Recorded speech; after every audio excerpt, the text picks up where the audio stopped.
গুই সাপ জাতীয় একটা প্রাণীর কথা সহিহ বুখারীতে এসেছে, যেটা আমাদের বাংলাদেশে অনেক এলাকায় সান্ডা বলে থাকে। তো এই গুই সাপ জাতীয় প্রাণী খাওয়া কিন্তু হারাম নয়। আমরা সহিহ বুখারীর বর্ণনায় জেনেছি যে আল্লাহ রাসূল সাল্লাল্লাহু আলাইহি ওয়াসাল্লামের স্ত্রী মাইমুনা রাদিয়াল্লাহু তাআলা আনহার বাসায় আল্লাহ রাসূল সাল্লাল্লাহু আলাইহি ওয়াসাল্লাম সহ অনেক সাহাবারা খেতে বসেছিলেন। সেখানে একটা প্লেটে গুই সাপকে ফ্রাই করে দেওয়া হয়েছিল। তো রাসূল সাল্লাল্লাহু আলাইহি ওয়াসাল্লাম খেয়াল না করে সাধারণ গোশত মনে করে সেখানে তিনি হাত দিচ্ছিলেন। তখন অনেক সাহাবারা, মহিলা সাহাবারা বললেন, ইয়া রাসূলুল্লাহ, এটা তো দব, এটা তো গুই সাপ। এই কথা শুনে আল্লাহ রাসূল সাল্লাল্লাহু আলাইহি ওয়াসাল্লাম সেখান থেকে হাতটা সরিয়ে নিলেন।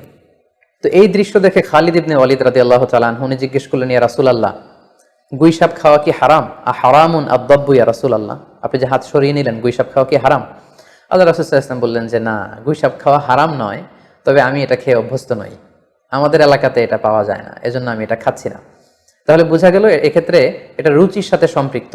সো গুই সাপ হালাল বলে যে গুই সাপ আমাদেরকে খেতে হবে, সান্ডা আমাদেরকে খেতে হবে, এমন কোনো কথা নেই। আপনার যদি রুচিতে কুলায় আপনি খাবেন, আর রুচিতে যদি আপনার না আসে তাহলে আপনি খাবেন না। আল্লাহ তাআলা আমাদের সবাইকে ইসলামকে সঠিকভাবে বুঝার, জানার এবং মানার তৌফিক দান করুক। আসসালামু আলাইকুম ওয়া রাহমাতুল্লাহি ওয়া বারাকাতুহু।